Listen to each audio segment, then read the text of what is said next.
Hello, English learners around the world, and welcome back to the Best English Podcast. I'm your host, Sophia, and I am just absolutely thrilled to be with you today. If you've been following our podcast, you know our goal is always to help you improve your English skills in a really practical, enjoyable, and sustainable way. And today, we're diving deep into a topic I know is on everyone's mind. Speak and understand English naturally. This isn't just about memorizing grammar rules or vocabulary lists, It's about developing this intuitive feel for the language so you can express yourself effortlessly and truly comprehend native speakers with ease.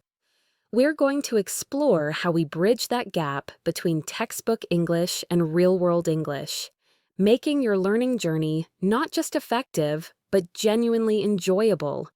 This is going to be a longer, more in-depth episode, packed with stories, practical tips, and opportunities for you to practice right along with me.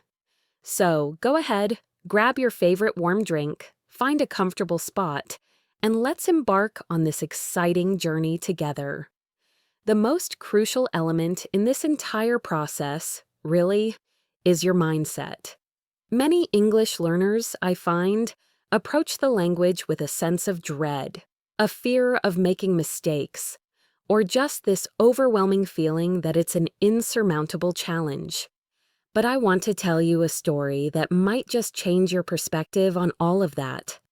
I once knew a young woman named Anya, a brilliant artist from Ukraine. When she first started learning English, she was incredibly shy, really withdrawn. She meticulously studied grammar rules, she could write perfect essays, and she understood complex texts beautifully.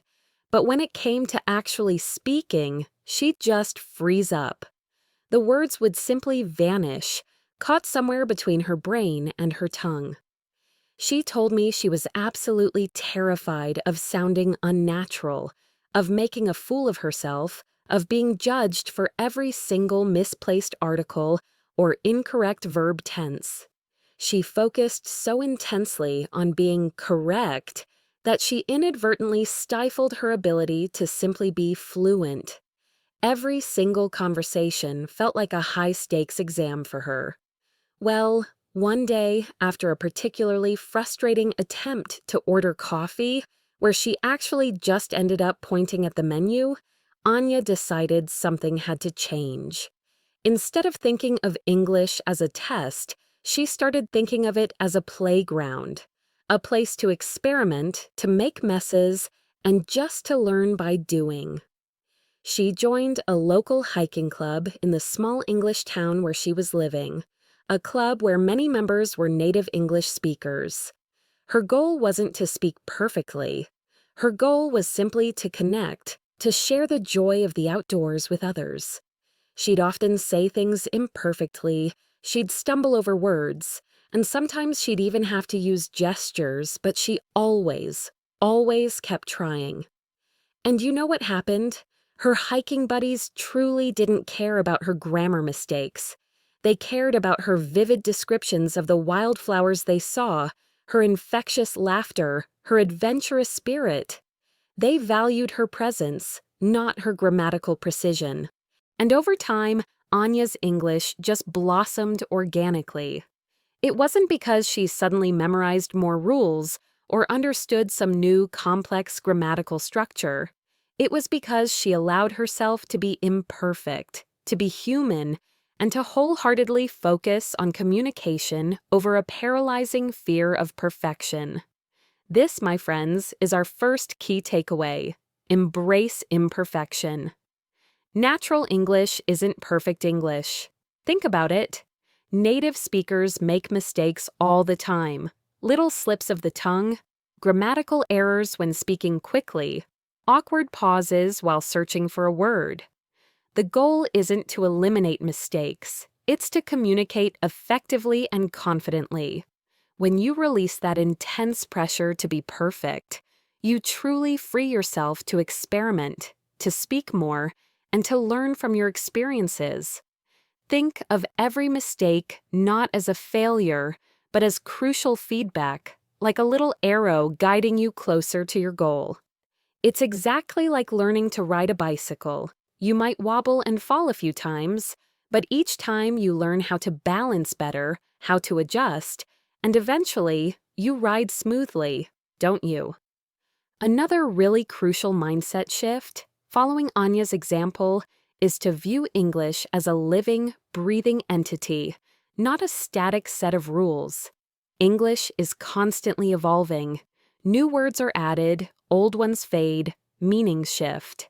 It's filled with vibrant idioms, ever-changing slang, subtle nuances, and just a beautiful array of different accents. It's vibrant and dynamic, very much like a thriving ecosystem. Trying to master it like a rigid math equation where every problem has one perfect answer will only lead to frustration, trust me. Instead, approach it with boundless curiosity, almost like an anthropologist studying a fascinating culture. Observe how people use it, listen to the rhythm, the intonation, the subtle cues. Real-world English is fluid and flexible, much like a conversation flowing effortlessly between friends, full of rich layers you just won't find neatly cataloged in a textbook. So I invite you to take a moment right now to reflect on your current mindset. Do you find yourself fearing mistakes, feeling that heavy pressure to be perfect? How can you reframe your approach to be more like Anya's, seeing English as a playground rather than a test? Perhaps you could jot down one small, actionable change you can make to your mindset this week. Maybe it's a commitment like, I will speak for 5 minutes today without worrying about grammar, or I will bravely try one new phrase in conversation, even if I feel a little silly doing it.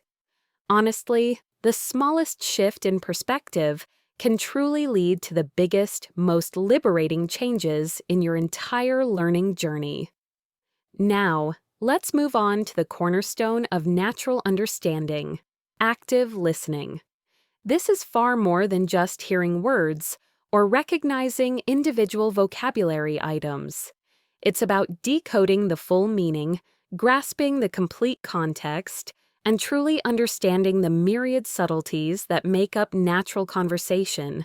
Many learners, quite understandably, focus on listening for individual words they already know, stringing them together like disconnected beads.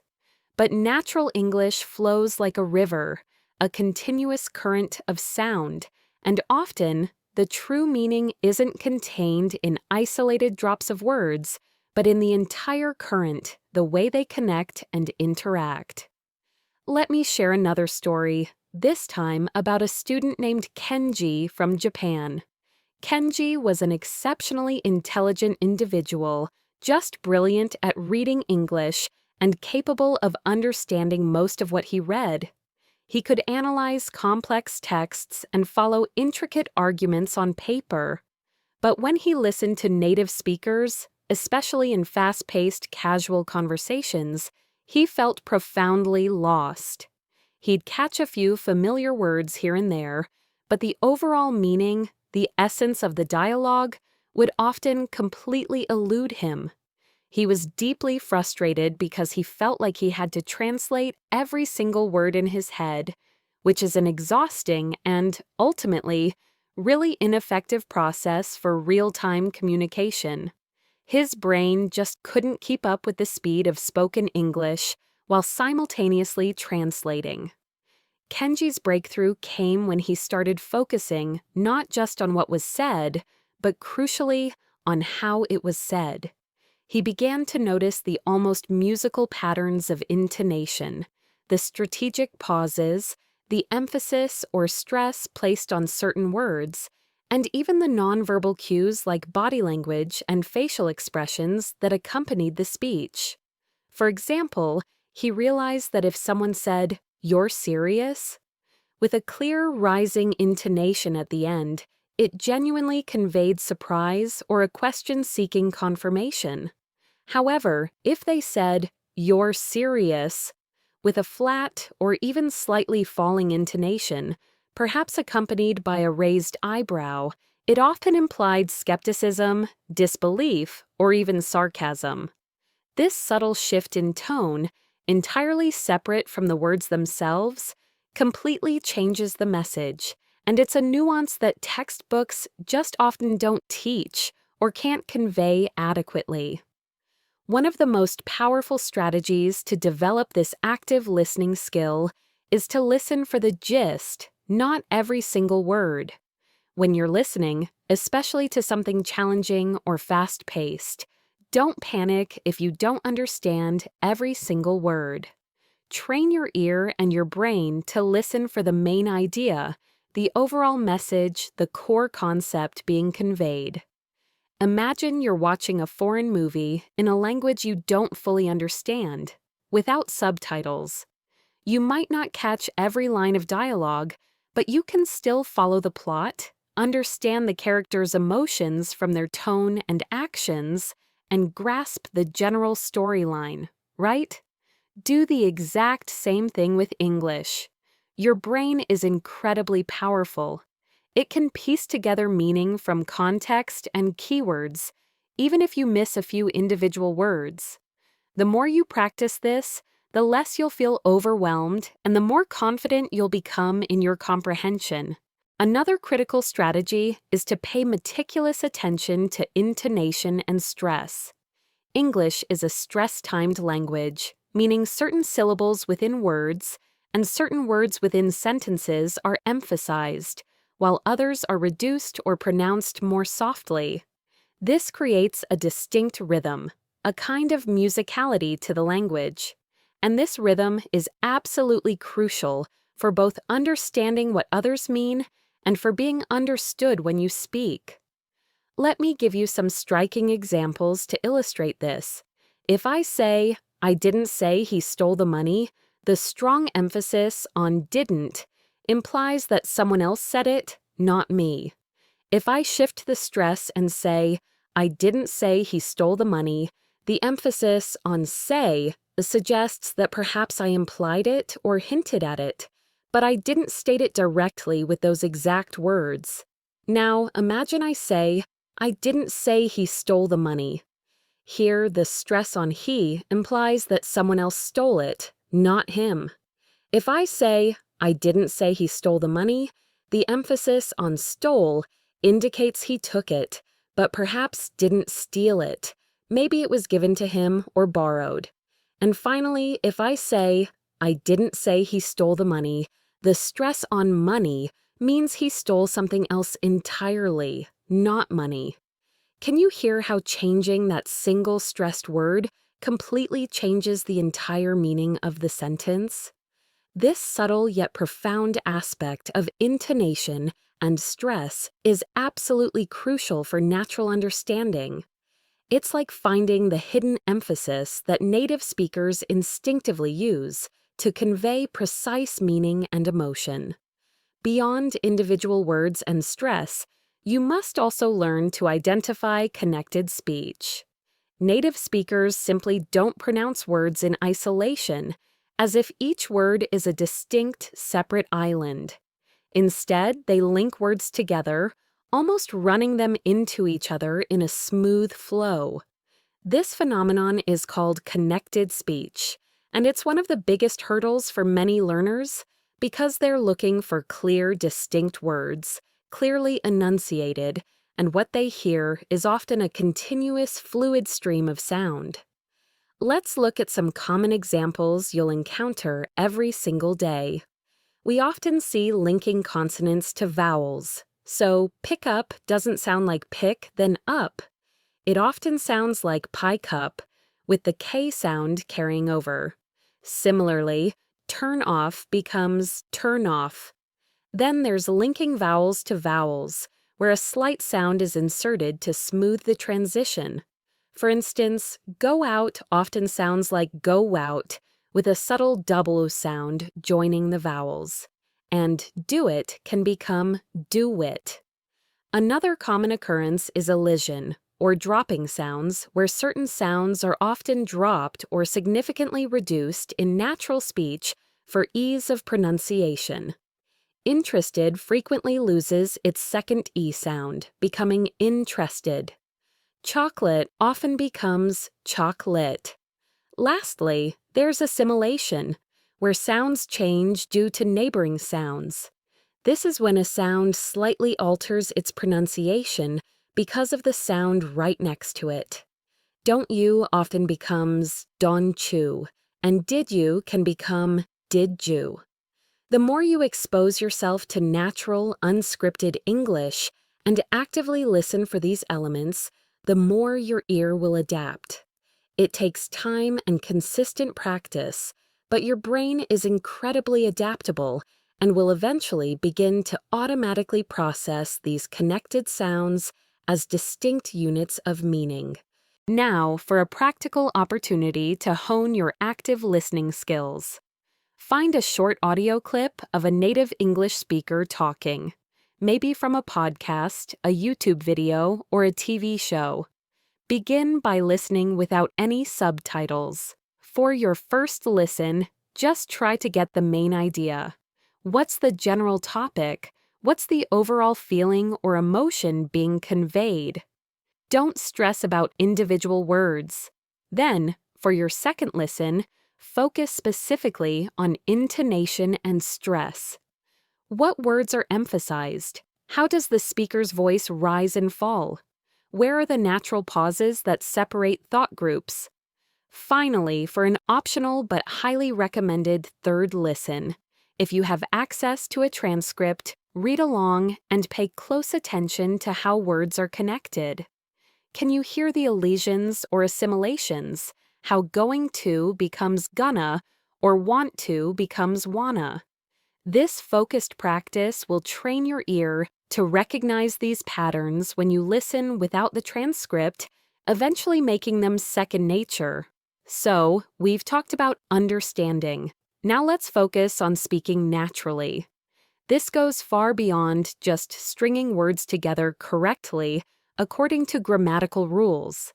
It intricately involves rhythm, intonation, strategic pausing, and the fluent use of common phrases and expressions that make your speech sound authentic and effortless to a native speaker. Let's consider Sarah, an English learner from Germany. Sarah possessed a fantastic vocabulary, a vast mental dictionary, and she understood grammar rules perfectly. When she spoke, her sentences were indeed grammatically correct, impeccably structured, but they often sounded a bit stiff, almost as if she were meticulously reading from a textbook. She'd pause in odd, unnatural places, and her voice would remain on a rather monotone level, making it challenging for native speakers to truly gauge her meaning or her underlying emotions. She yearned to sound more human, more engaging, more genuinely connected. Sarah's breakthrough came when she started paying obsessive attention to how native speakers delivered their lines in movies and TV shows, particularly in casual conversation.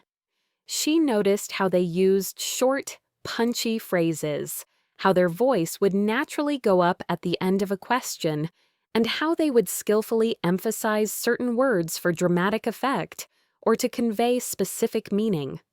She began to mimic them, not just repeating the words verbatim, but trying to copy the precise rhythm, the exact intonation, and the subtle emotional coloring in their delivery.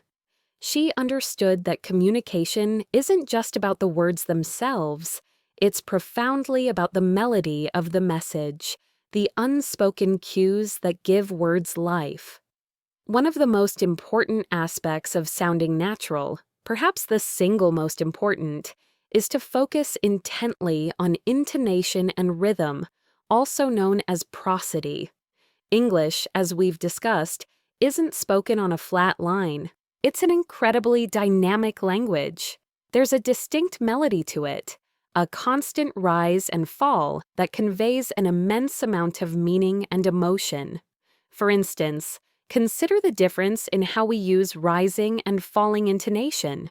If you ask, "You're going," with a clear upward inflection at the end, it signals a question, perhaps one asking for confirmation or expressing surprise.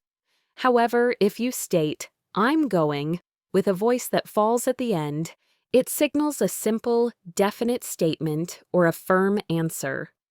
For lists or choices, we often use a rising-falling intonation pattern. If I ask, "Do you want tea, coffee, or water?" your voice would naturally rise on tea and coffee, then fall definitively on water, guiding the listener through the options. Mastering these patterns of prosody makes your speech not only clear and easy to understand, but also incredibly engaging and authentically natural. Now, for a highly effective practical opportunity, shadowing. Shadowing is an incredibly powerful technique for improving natural speech patterns. Find a short audio clip, ideally around 20 to 30 seconds long, of a native speaker whose voice and style you admire. Listen to it a few times to fully grasp the content and the nuances of their delivery.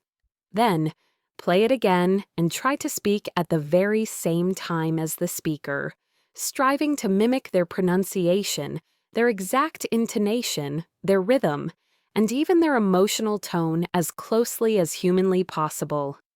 Don't worry about understanding every single word during this particular exercise. Your primary focus is purely on the sound and feel of the language.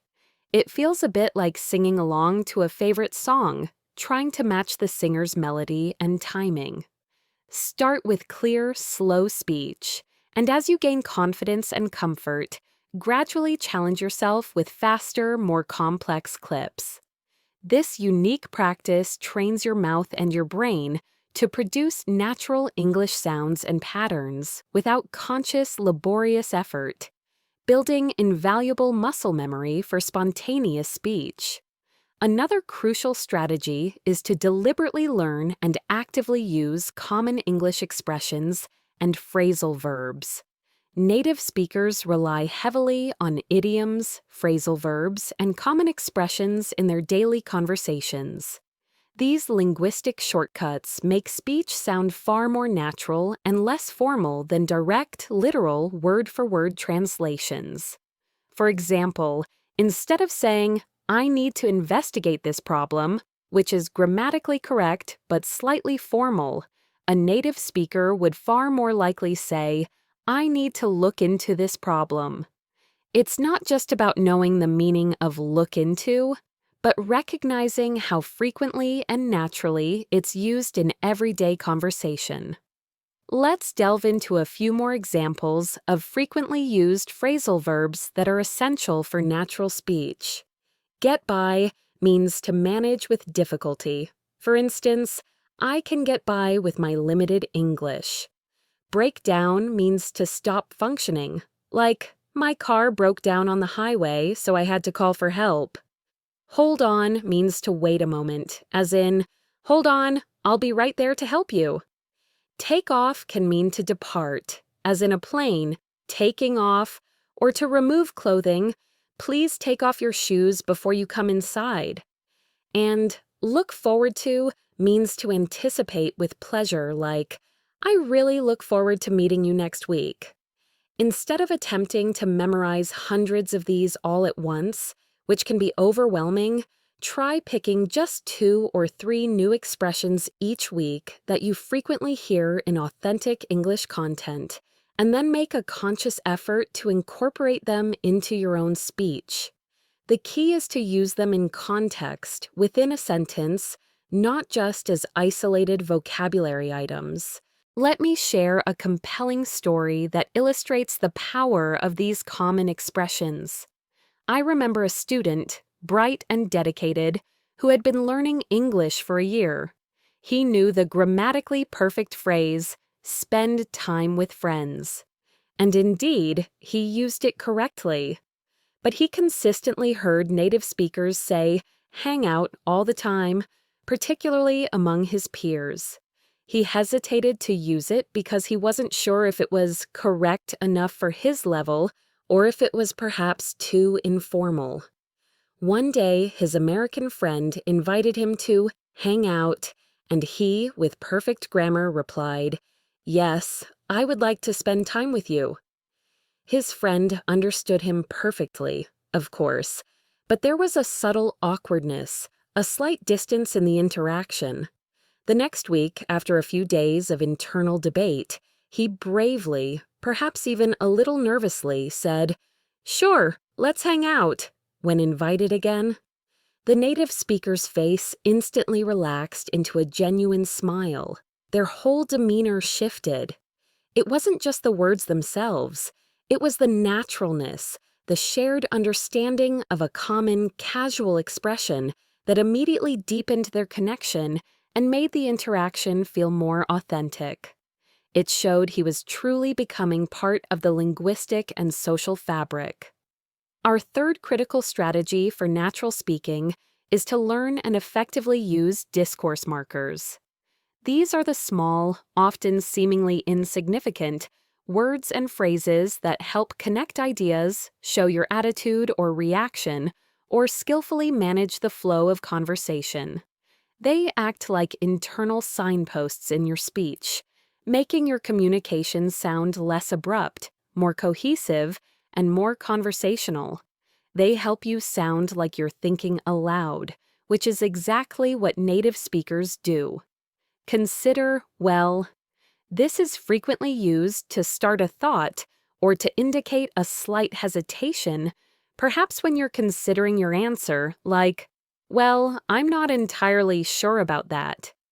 You know, is often used to seek agreement or to indicate shared knowledge, as in, the weather's been absolutely crazy lately, hasn't it? Like, can be used as a filler or to introduce an example, though it's important to use this one sparingly, as it can be overused in some informal contexts. I mean, is excellent for clarifying or rephrasing something you've just said. For instance, "It was incredibly difficult. I mean, it was truly a monumental challenge." So, can introduce a conclusion or smoothly transition to a new topic, like, "So, what did you think of the movie last night?" Anyway, is perfect for changing the topic or returning to a main point after a digression. Anyway, as I was saying about the project, and actually, is often used to introduce surprising information or to make a polite correction. "Actually, I've never been to Paris." Again, the advice here is not to try and force them into every sentence. Instead, listen carefully for how native speakers naturally use them in conversation, and then gradually, almost organically, try incorporating them into your own spoken English. They're often unconscious elements of native speech, but they add immense naturalness and fluidity. For a powerful practice opportunity with discourse markers, think about a simple statement you might make. For example, "I went to the store." Now, try adding different discourse markers to it and listen to how each one subtly changes the feeling and nuance of the statement. If you say, "Well, I went to the store," it immediately implies you might be hesitant or that you're about to add more information or a justification. If you say, "I went to the store," it's as if you're reminding someone or expecting them to know something already. If you interject, "Actually, I went to the store," you might be correcting a previous statement or adding a surprising detail your listener didn't expect. And if you begin with, "So I went to the store," swing, you're likely leading into a story about what happened there, building anticipation. Playing with these markers, experimenting with them, helps you internalize their subtle meanings and makes your speech more nuanced and genuinely conversational. Natural English isn't just about linguistics, it's deeply intertwined with culture. Understanding the underlying cultural context can dramatically improve your comprehension of what others are saying and, equally importantly, make your own speech more appropriate, sensitive, and natural in various social situations. This is where we move beyond the literal meaning of individual words and delve into the implied meanings, the subtle cues, and the often unstated, unspoken rules of communication that exist within English-speaking societies. Let me illustrate this with the story of May, a brilliant student from China.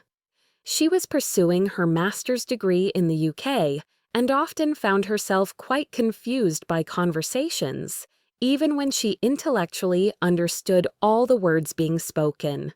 For example, when she would politely ask a British friend, "Do you want to come to the cinema with me tonight?" And the friend replied, "That's an interesting idea. I'll think about it." May would genuinely assume her friend was seriously considering the invitation and would follow up later. However, in many British cultural contexts, "I'll think about it" can, in fact, often be a polite and indirect way of saying no without causing offense or direct rejection. It's a soft refusal. May had to learn to read between the lines, to understand the subtext, the unsaid message conveyed through this polite indirectness, to avoid both personal disappointment and social awkwardness. One of the most significant cultural aspects to grasp is the difference between direct and indirect communication. Some cultures are very direct, saying exactly what they mean without much sugarcoating or beating around the bush. Others, like many English-speaking cultures, particularly British culture, and to some extent American culture, tend to be more indirect, especially when giving negative feedback, expressing disagreement, or declining an invitation. This indirectness is often employed to maintain social harmony, avoid direct confrontation, or simply to be polite and save face for both parties.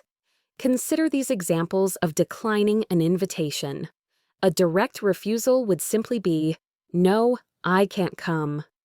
But a more indirect English refusal might be, "That sounds lovely, but I might have something on. I'll let you know." While it sounds open-ended, it very often means no, but leaves the door slightly open for a polite exit or to save face. Now consider giving feedback. A direct statement might be, "Your presentation was bad."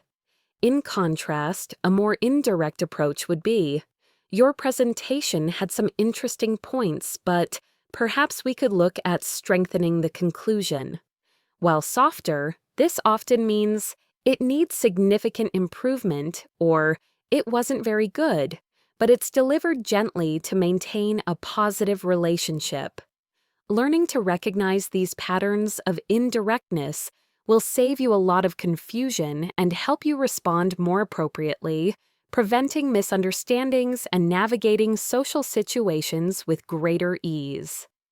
Another fascinating yet challenging cultural nuance is humor and sarcasm. English humor, particularly sarcasm, can be incredibly challenging for non-native speakers to grasp. Sarcasm often relies on saying the exact opposite of what you mean, with a particular tone of voice or facial expression that signals the true intent. It's a form of ironic wit that requires the listener to pick up on these subtle, non-literal cues. Imagine walking into a very messy room, perhaps after your roommate's party. Someone walks in, looks around, and says, with a flat, dry tone and perhaps a slight roll of their eyes, "Wow, this place is spotless." They mean the exact opposite. The room is very, very dirty.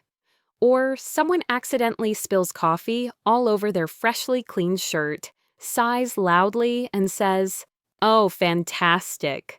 They mean it's absolutely terrible, but they express it ironically.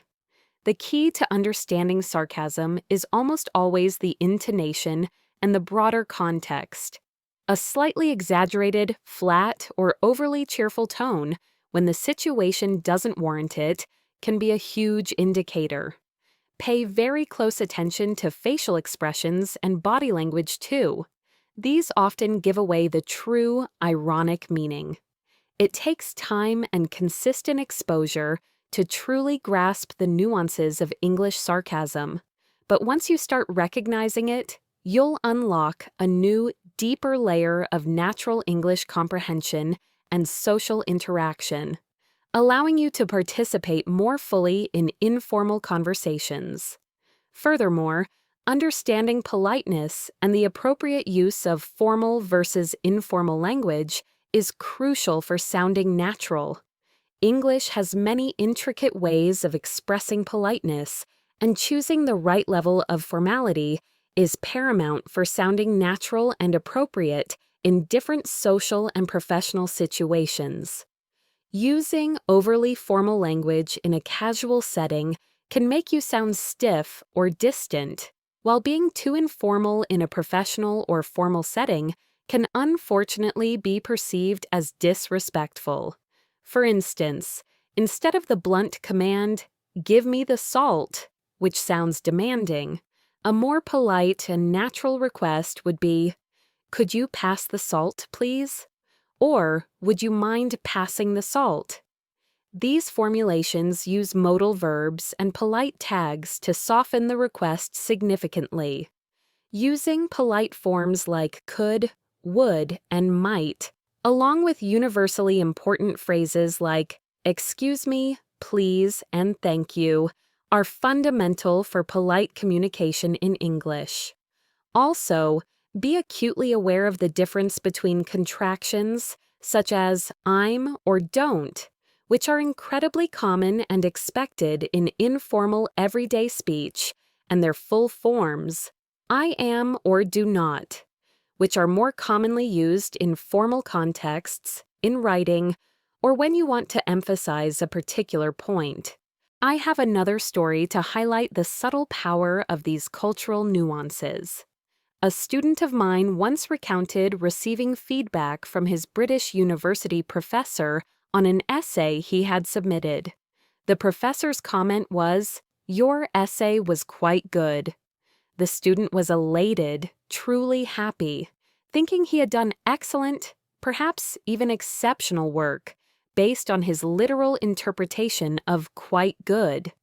However, in British English, quite good often means acceptable but not excellent, or even a bit mediocre, compared to truly outstanding work. If it were truly excellent, the professor would likely have used stronger descriptors, such as very good, excellent, or superb.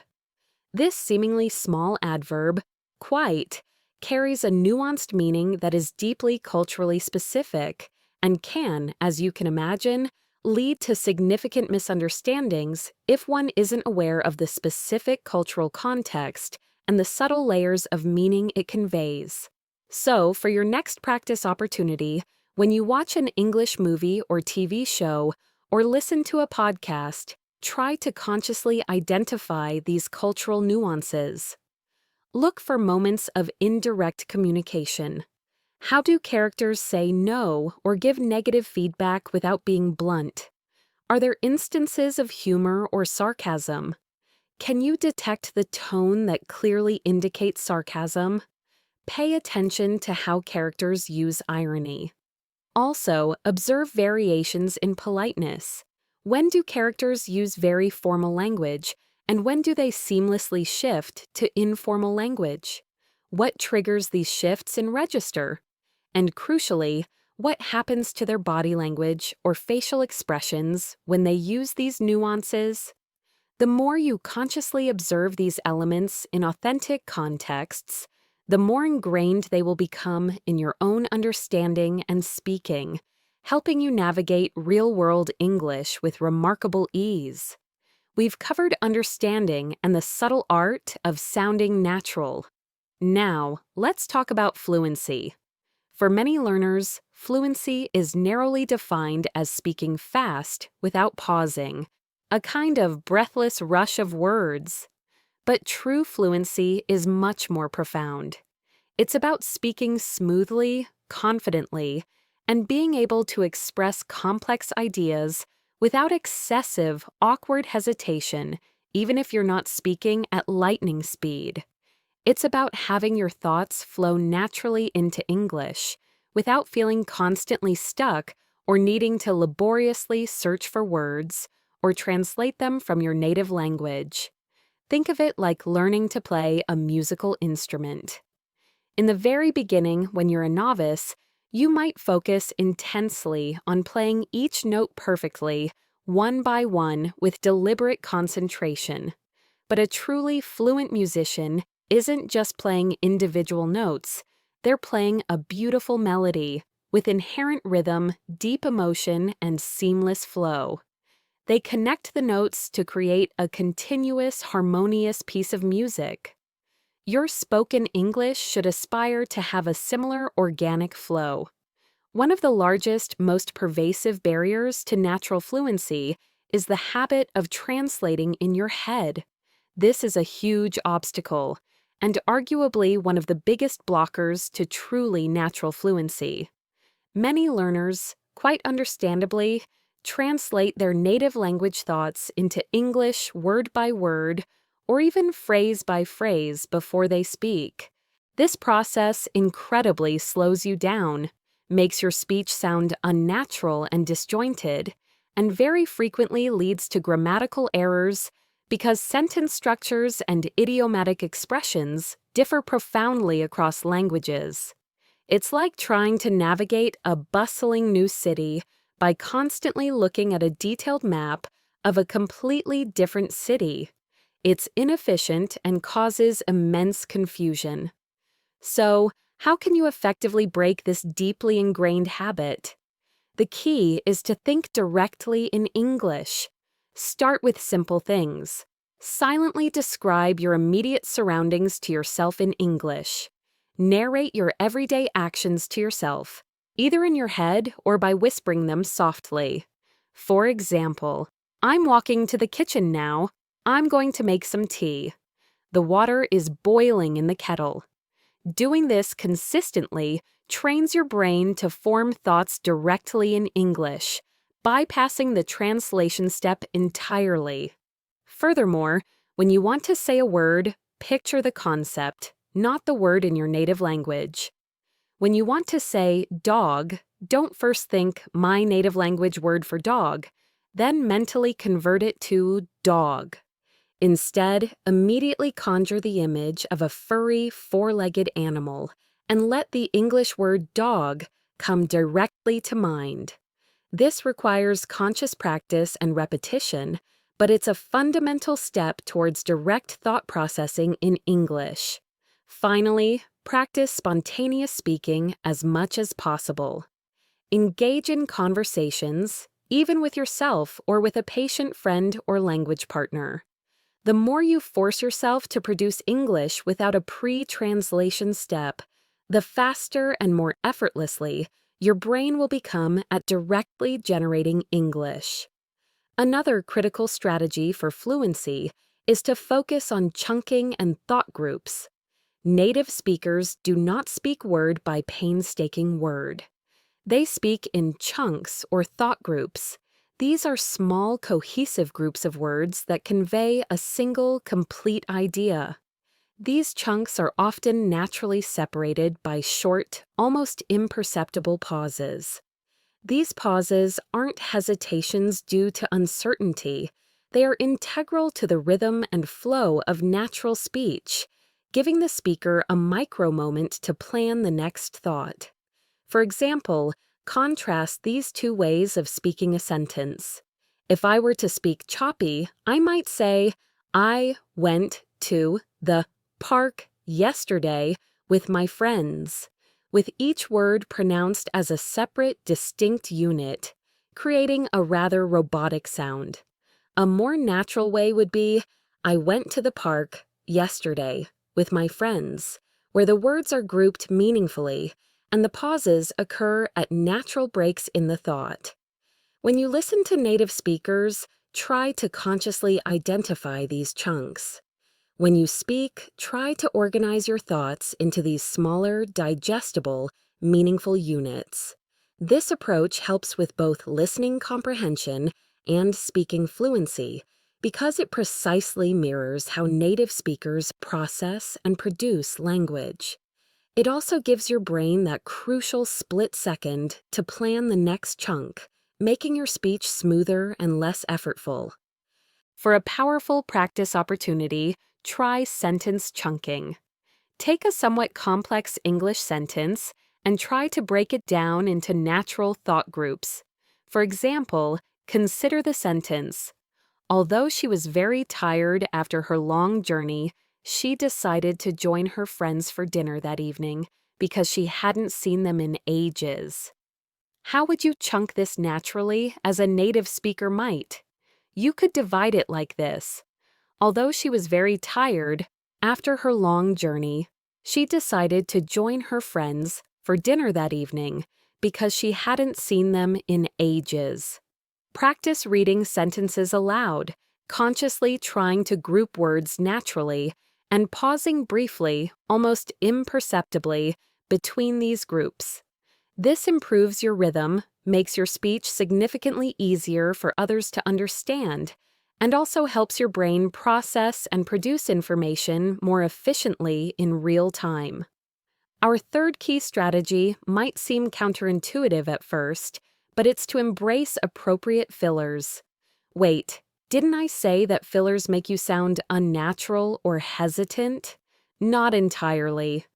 While excessive and can indeed be distracting and signal a struggle to find words, native speakers routinely use natural fillers and hesitation markers like, I mean, well, like, so, and actually, to buy themselves a little time to organize their thoughts or to signal continuity in their speech. These are distinctly different from just meaningless sounds. They give your brain a split second to catch up, retrieve the right vocabulary, or structure the next thought, and they crucially make your speech flow more smoothly, making it sound more natural and less robotic. They indicate that you're actively thinking and constructing your message, rather than just mechanically reciting memorized phrases. Let me share a story about a student who benefited greatly from this. I had a student, a brilliant engineer from a technical background, who was absolutely terrified of public speaking in English. He would meticulously script every single word of his presentations, which made him sound stiff, artificial, and utterly rehearsed. He'd panic internally if he forgot a single word of his script. I encouraged him to integrate these natural fillers. Instead of a long, awkward silence when he momentarily lost his train of thought, he started using phrases like, well, let me see, or, what I mean is. These small, natural phrases didn't make him sound unprofessional. Quite the opposite, they made him sound more human, more relatable, and truly like he was thinking on his feet, which is precisely what skilled native speakers do all the time. His confidence soared, and his presentations became far more engaging because they felt like genuine conversations, not just rigid recitations. Finally, the most direct and effective way to build fluency is to practice spontaneous responses. This is where you force yourself to speak without a pre-written script, to react in real time, just as you would in an actual conversation. This is where the true magic of fluency begins to happen. Here are some actionable ways to do this. First, describe a picture. Look at any photo around you, perhaps on your phone, in a magazine, or even outside your window. Describe everything you see in vivid detail, then describe what might be happening, what the people or objects are feeling, or what might happen next. Try to speak for 1 to 2 minutes without stopping. Don't obsess about perfection. Just keep talking and letting your thoughts flow. Second, give opinions. Pick a random topic, for instance. What's your favorite season and why? Or, what's an invention that changed the world the most? Speak about it for 1 to 2 minutes without stopping. Again, the goal is not perfection, but continuous, spontaneous output. Third, summarize something. After watching a short video, listening to a segment of a podcast, or reading an article, try to summarize it aloud in your own words. This forces you to process information and then reformulate it in English spontaneously, which is a powerful exercise for building both comprehension and active vocabulary recall. I highly recommend recording yourself doing these exercises. When you listen back, don't focus on every single mistake. Instead, focus on moments of hesitation and how you could have smoothed them out, or phrases you wish you'd used. This self-assessment is an incredibly powerful tool for accelerating your growth. All right, we've covered a lot of ground today, from shifting your mindset to understanding the nuances of fluency. Now, let's talk about the practical tools and resources that can help you seamlessly integrate these strategies into your daily learning routine. The world is brimming with amazing resources. The key is to choose the ones that align with your individual learning style and your specific goals for acquiring natural English, and then to use them consistently, making them a regular part of your life. First and foremost, I must, of course, mention podcasts. Podcasts, much like this very one you're listening to, are just absolutely fantastic for developing natural listening skills because they often feature unscripted, spontaneous conversations, which is real, authentic language in action. They cover a vast range of topics, ensuring you can always find something you're genuinely interested in, making learning an enjoyable and engaging experience, not a chore. You can listen anywhere, anytime, while commuting, exercising, doing chores, or relaxing at home, making them incredibly easy to integrate into even the busiest schedules. Crucially, many podcasts also provide transcripts, which are invaluable for active listening and connected speech practice, allowing you to follow along, pinpoint exactly what you're hearing, and connect the spoken sound to the written word. My recommendation is to seek out podcasts that feature native English speakers engaging in casual conversation, in-depth interviews, or captivating storytelling. Beyond just English learning podcasts, actively challenge yourself with authentic content. Consider podcasts like This American Life, which tells compelling and often humorous stories, or Stuff You Should Know, for interesting facts and discussions on a myriad of topics. Even casual interview podcasts can be excellent for hearing natural dialogue, spontaneous reactions, and the ebb and flow of real conversation. Next, let's talk about TV shows and movies. Watching TV shows and movies is a classic recommendation for language learners, and for good reason, but here's how to make it super effective for truly natural English acquisition. Your approach matters. Begin by watching once with English subtitles to grasp the overall plot and the general meaning of the dialogue. Make sure these are English subtitles, not subtitles in your native language, as the latter can hinder your immersion. Then, for a second, more focused watch, try watching the same segment again with no subtitles at all. During this watch, consciously focus on active listening, on identifying the intonation patterns, and on recognizing connected speech that you might have missed the first time. For deeper practice, try shadowing specific lines. Pick a few lines or short, interesting exchanges that you particularly like, and try to mimic the actor's exact delivery, their precise tone, and the emotion they convey. Pause the show and repeat it exactly as you hear it, paying attention to rhythm and speed. As a strategic approach, Consider focusing on one genre that you truly enjoy. If you love comedy, stick to comedies. If you're drawn to legal dramas, immerse yourself in those. By doing this, you'll become incredibly familiar with recurring vocabulary, common humor styles, and specific expressions within that particular context, allowing for deeper, more nuanced understanding. My recommendation is to choose shows with realistic, everyday dialogue. Sitcoms like Friends or The Office are often excellent choices because they are dialogue-heavy and frequently feature commonplace conversations and humor.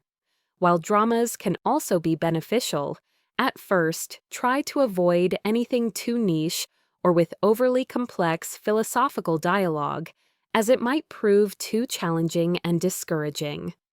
YouTube channels offer an incredible, virtually limitless variety of authentic English content, catering to every imaginable interest.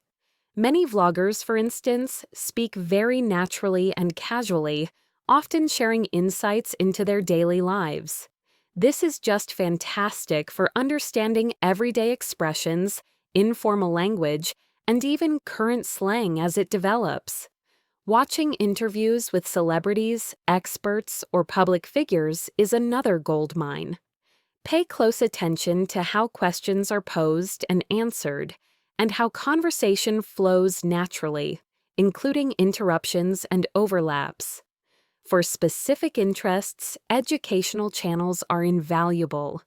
Find channels on topics you're genuinely interested in, such as history, science, cooking, or technology. You'll not only learn new vocabulary directly in context, but also encounter diverse speaking styles, ranging from academic and formal to highly conversational. My recommendation is to look for channels where the host speaks clearly but naturally, and where there's genuine interaction or storytelling. Channels like Kurzgesagt in a nutshell for engaging science explanations, or various cooking channels, can be excellent for improving listening comprehension and learning specialized vocabulary. For putting all of this into active practice, online language exchange platforms are truly indispensable. This is where you translate your passive learning into active, real-time communication. Platforms like Tandem or HelloTalk connect you directly with native English speakers who are learning your language, creating a mutually beneficial exchange where both parties win. This is your chance for authentic, spontaneous communication. When you engage, simply practice speaking. Don't be afraid to make mistakes. They are an unavoidable and indeed necessary part of the learning process. The fundamental goal is to communicate your ideas. Every single mistake is a valuable learning opportunity, a stepping stone to improvement. Critically ask for corrections. Politely ask your exchange partner to correct your mistakes, especially if they hinder understanding or make your speech sound unnatural. Be specific with your requests. You might ask, "Could you tell me if my pronunciation of this word is natural?" Or, "Did that sentence sound awkward to you?" Actively observe and imitate your partner. Pay close attention to how they speak, their natural phrasing, and their common expressions, and then try to incorporate some of those elements into your own speech. This helps you mimic authentic patterns. Finally, these platforms are a fantastic place to discuss cultural nuances. This is an excellent opportunity to ask about idioms, instances of sarcasm, or examples of indirect communication you've encountered in real life or in media. Your exchange partner can provide immediate, relevant cultural context and explanations that deepen your understanding. My recommendation is to be very clear about your goals from the outset. If your primary aim is to focus on natural speaking, communicate that to your partner. And remember, consistency is absolutely key. So try to schedule regular sessions, even if they are short. While listening and speaking are paramount, authentic reading materials play a crucial supporting role. Reading reinforces everything you learn through listening and speaking. It actively builds your vocabulary, improves your understanding of sentence structure, and exposes you to how ideas are formed, connected, and developed in written English. Engaging with newspapers and magazines allows you to read articles on current events or topics of interest to you. As you read, pay close attention to how ideas are connected, how arguments are constructed, and how opinions are expressed through language. Many blogs are written in a very conversational, natural style, often brimming with idiomatic expressions and informal language.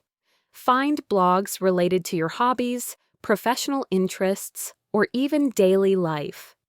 Reading contemporary fiction, novels, or short stories can expose you to realistic, natural dialogue and a wealth of cultural references while simultaneously expanding your vocabulary in context. If longer novels feel overwhelming, start with young adult fiction or books specifically recommended for English learners, and gradually work your way up. My recommendation for reading is to go beyond just looking up new vocabulary. Read to truly understand the flow of ideas, the underlying tone, and how words are used in their full context. A powerful accompanying practice is to read an article and then summarizing it aloud to yourself, further reinforcing your understanding and speaking skills. And finally, my personal tip, a concept I call the English bubble. Try to consciously create an English bubble around yourself for a short dedicated period each day. This doesn't mean you have to pack your bags and move to an English-speaking country, especially since you're listening from Pirganj, Bangladesh. It simply means immersing yourself in the language as much as humanly possible in your daily life, wherever you are. This could manifest in various small yet impactful ways. You might change your phone's language settings to English. You could make a habit of listening to English music and looking up the lyrics to understand the nuances of the songs. You might follow English-speaking accounts on social media, whether they are news outlets, comedians, or content creators related to your interests. Perhaps the most profound immersion comes from simply thinking to yourself in English while you're doing mundane tasks, like getting ready in the morning or cooking a meal or walking to work. The more you immerse yourself, even in these small, consistent ways, the more natural English will become for you. It's about making English an integrated, living part of your daily routine, not just a subject you study in isolated sessions. As we near the end of this comprehensive episode, I want to reiterate a crucial, heartfelt point. Learning to speak and understand English naturally is a journey, not a static destination. There will be days, many of them, when you feel like you're making incredible, undeniable progress, and then there will be other days, equally common, when you feel utterly frustrated, stagnant, and perhaps even stuck, as if you're not improving at all. I assure you, this experience is absolutely normal. Every single person who has achieved fluency, every accomplished speaker you admire, has gone through these very same ups and downs. It is an inherent, unavoidable, and ultimately valuable part of the entire learning process. Patience is your greatest ally on this journey. Please, don't compare your progress to others. Everyone's learning journey is unique, shaped by their individual circumstances, prior experiences, and personal styles. Instead, compare your progress to your past self. Ask yourself, am I understanding a little more than I did last month? Am I speaking a little more confidently now? Am I enjoying the process a little more than I used to? If the answer is yes, even a small, hesitant yes, then you are undeniably on the right track. Consistent effort, no matter how small or seemingly insignificant, always compounds into significant, tangible results over time. Think about it. Just 15 minutes of focused listening or speaking practice each day amounts to over 90 hours of dedicated practice in a single year. That, my friends, is a truly powerful amount of learning. It's like saving a small amount of money every day. Eventually, it adds up to a substantial sum. Persistence is your unwavering engine. It's the fuel that keeps you moving forward even when motivation wanes. Small, consistent actions, repeated day after day, week after week, will inevitably lead to monumental results over time. And crucially, celebrate your small victories. Did you finally understand a complex sentence in a movie without needing subtitles? That's great! Did you bravely use a new idiom correctly in conversation and someone understood you perfectly? That's fantastic! Did you manage to speak for 5 minutes about a random topic without translating a single word in your head? That's just amazing! Acknowledge these achievements, no matter how minor they may seem in the grand scheme of things. These small wins are incredibly important. They fuel your motivation, reinforce the positive habit of learning, and build your confidence step by gradual step. You might even consider keeping a small journal of your English wins. It can be a powerful reminder of how far you've come.